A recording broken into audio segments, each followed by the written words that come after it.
But welcome back to government job वाला preparation. SSC stenographer 2026 का new notification आ चुका है और इस नोटिफिकेशन में कुछ मेजर चेंजेस हुए हैं जो मैं आपको इस वीडियो में बताने वाला हूं। और फॉर्म फिल करते टाइम वो सब आपको बहुत ही अच्छे से ध्यान रखना है, अदरवाइज आपका फॉर्म जो है कैंसिल हो सकता है और मे भी आप एग्जाम में ना बैठ पाएँ अगर आप गलती कर देते हैं तो। हालांकि करेक्शन विंडो ओपन होती है बट स्टिल अगर गलती नहीं करेंगे तो बेटर रहेगा। तो देखते हैं क्या क्या चेंजेस हुए हैं मेजर। पहले ये देख लेते हैं कि आपको जो समय मिलेगा फॉर्म भरने के लिए वो 24 अप्रैल 2026 से 15 मई 2026 तक ही मिलेगा।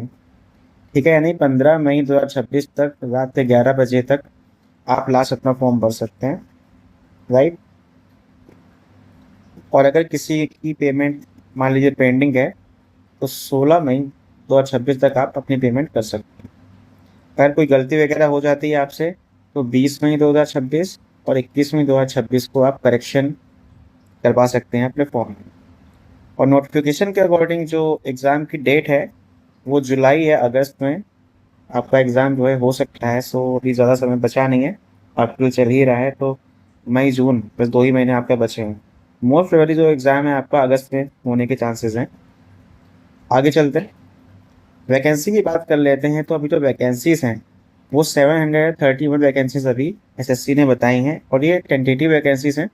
और इसमें साफ साफ लिखा हुआ है कि अभी जो कमीशन है वो वैकेंसीज कलेक्ट कर रहा है अदर डिपार्टमेंट से। तो जैसे ही कोई नई वैकेंसी आएगी तो बाय नोटिफिकेशन एसएससी आपको बता देगा, तो आपकी जो वैकेंसीज हैं वो इंक्रीज भी हो सकती हैं। लास्ट ईयर ये वैकेंसीज बहुत ज़्यादा आई थी, अराउंड 1700। अभी काफ़ी कम इसमें शो कर रहा है बट ये टेंटेटिव है तो आगे भी इंक्रीज हो सकती है। क्वालिफिकेशन जो है कोई भी 10+2 पास बंदा इस एग्ज़ाम को दे सकता है। और अगर कोई गवर्नमेंट एम्प्लॉय है और अगर उसने 3 साल की अपनी सर्विस रेगुलर या कंटिन्यूस सर्विस पूरी कर ली है तो 40 ईयर्स की एज तक वो एग्ज़ाम दे सकता है। और वो SC/ST कैटेगरी से आता है तो 45 ईयर्स तक वो एग्ज़ाम दे सकता है, बशर्ते कि उसने 3 ईयर्स की सर्विस अपनी रेगुलर पूरी कर ली है। कई बच्चों को डाउट होता है कि क्रूशियल डेट क्या होती है, कि किस डेट के पहले का हमारा सर्टिफिकेट होना चाहिए। तो आपको एक बात हमेशा याद रखनी है, चाहे किसी भी कैटेगरी से बिलोंग क्यों ना करते हो, जो क्लोजिंग डेट होती है ना फॉर्म भरने की, वही आपकी क्रूशियल डेट होती है। उसके पहले का आपका सर्टिफिकेट जो है वो होना चाहिए, भले ही आप किसी भी कैटेगरी से क्यों ना बिलोंग करते हो।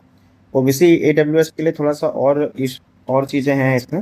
और SC/ST कैटेगरी के लिए आपको कोई इसमें स्पेसिफिक डेट नहीं कि 2 साल पहले का होना चाहिए, 3 साल पहले का होना चाहिए, बस आपका सर्टिफिकेट होना चाहिए। और आपका जो सर्टिफिकेट बना है वो closing date of for receipt of online application के पहले का होना चाहिए।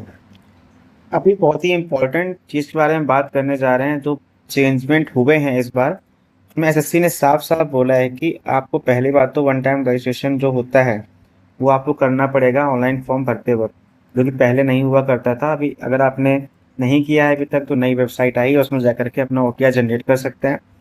और इस बार मोबाइल नंबर में भी OTP आएगा, ईमेल आईडी में भी OTP आएगा, और आधार कार्ड नंबर या फिर कोई भी अगर आपके पास आइडेंटिटी है तो वो उसको यहाँ पे आप लगा सकते हैं।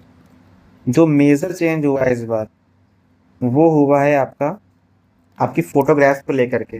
पहले क्या इशू हुआ करते थे कि एसएससी ने अपना पूरा प्रोसीजर चेंज कर दिया था कि आपको 3 महीने पहले की फ़ोटो लगानी है, ऐसा कुछ कर दिया था। बट अभी क्या कर दिया है, आपको प्री एग्जिस्टिंग फोटोग्राफ जो है आपकी वो नहीं लगानी है।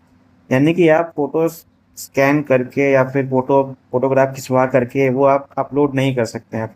अब क्या होगा, तो आपको डायरेक्टली अपने मोबाइल से जो है फ़ोटो क्लिक करनी पड़ेगी, या फिर एसएससी की जो ऐप है वो भी आप डाउनलोड कर सकते हैं, उसका प्रोसीजर भी है इसमें।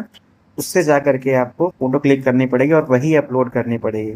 सिग्नेचर के लिए ऐसा कुछ नहीं है, सिग्नेचर के लिए आप स्कैन्ड सिग्नेचर अपना अपलोड कर सकते हो। पर फोटो के लिए मेजर चेंजेस हुए हैं। और ध्यान रखिएगा इसमें, जिससे कि आपका जो एप्लीकेशन है वो कैंसिल ना हो। आपको फोटो क्लिक करते समय कैप नहीं पहननी है, मास्क नहीं होना चाहिए, ग्लासेस नहीं होने चाहिए, स्पेक्स नहीं होने चाहिए वाइल कैप्चरिंग फोटो। ये बहुत ही ध्यान रखिएगा। फोटो किस तरह की होनी चाहिए आप यहाँ पे देख सकते हो, इसी तरह की फोटो आपकी होनी चाहिए, अदरवाइज आपका फॉर्म जो है कैंसिल हो सकता है। इसलिए इस तरह की फोटो लीजिएगा जिससे कि फॉर्म आपका प्रोसेस हो जाए, आपकी एप्लीकेशन जो है प्रोसेस। EWS के जो कैंडिडेट्स हैं वो ध्यान रखेंगे, जो क्रूशियल डेट होती है वो हमेशा फॉर्म फिल करने के लास्ट डेट होती है। और पिछली बार कई कैंडिडेट्स जो हैं वो डॉक्यूमेंट वेरिफिकेशन टाइम पे बाहर हुए थे, क्योंकि उनका जो सर्टिफिकेट था, एक तो क्रूशियल डेट के चक्कर में वो फंस गए थे, प्लस उस ईयर के लिए उनका जो सर्टिफिकेट था वो मान्य नहीं था। तो अभी ध्यान रखिएगा, आपको जो भी सर्टिफिकेट हो वो 2026-27 के लिए मान्य हो, और जो क्रूशियल डेट हो वो लास्ट जो आप फॉर्म भरने वाले हैं अभी उसके पहले की हो। और एक और जो मेजर चेंज हुआ है इस बार वो ये है कि जो आपकी एग्ज़ाम कंडक्ट कराती हुई जो एजेंसी वो बदल गई है। अब वो आपकी हो गई है एडु एडुकिटी। पहले आपकी टीसीएस कराया करती थी, अब जो है एडुकिटी हो गई है। हालांकि पूरा इसमें नहीं दिया गया है इस एजेंसी को, बट ये है कि आपको जो यूज़र इंटरफेस है वो इस बार चेंज थोड़ा सा मिल सकता है। तो उसमें शॉक होने की ज़रूरत नहीं है कि अगर टेंडर चेंज होता है तो काफ़ी चीज़ें जो है इंटरफेस की बदल जाती हैं। तो मे बी जो आपके पेपर्स हैं वो टीसीएस ही सेट करे या फिर एडुकिटी करे, अभी कुछ ऐसा कंफर्मेशन नहीं है, बट आपकी जो एग्ज़ाम एजेंसी है वो अब एडुकेटी मेनली हो गई है, क्योंकि पूरी जिम्मेदारियाँ टीसीएस को नहीं दी जाएगी, इसकी मोनोपोली जो है ख़त्म करी जा रही है। तो ये सारे जो मेजर चेंजेस थे वो इस बार हुए हैं, बाकी सारी चीज़ें सेम है। बस ये ध्यान रखिएगा कि जुलाई और अगस्त 2026 इसमें आपका जो है एग्ज़ाम हो सकता है। तो 2 मंथ्स आपके पास बचे हुए हैं, तो इसमें तैयारी करने में लग जाइए। बाकी सारी चीज़ें सेम है, सिलेबस आपका बिल्कुल सेम है, जो माइनस मार्किंग होती थी वो भी सेम है, बाकी सब कुछ सेम है आपका। और शॉर्ट हैंड के लिए भी जो चीज़ें रहती थी, जो भी चीज़ें थी वो सारी की सारी सेम है, इसमें नो चेंज हुआ है, कोई चेंज नहीं है। बाकी जो चेंजेस थे मेजर वो मैंने आपको ऊपर बता दिए हैं। मेन ये है कि आपका ये टेंडर एग्ज़ाम कंडक्ट कराने वाला बदल गया है, और प्लस जो फोटोग्राफ आपको अपलोड करनी है इस बार वो आपको अपने मोबाइल से क्लिक करके ही करनी है। यानी कि स्कैन फोटोग्राफ आप नहीं कर सकते हो, बट स्कैन सिग्नेचर कर सकते हो अपलोड। ठीक है, तो इन चीज़ों को ध्यान रखिएगा। बाकी कोई अगर डाउट है तो कमेंट सेक्शन में आकर के आप पूछ सकते हो। Thank you so much, bye bye, take care.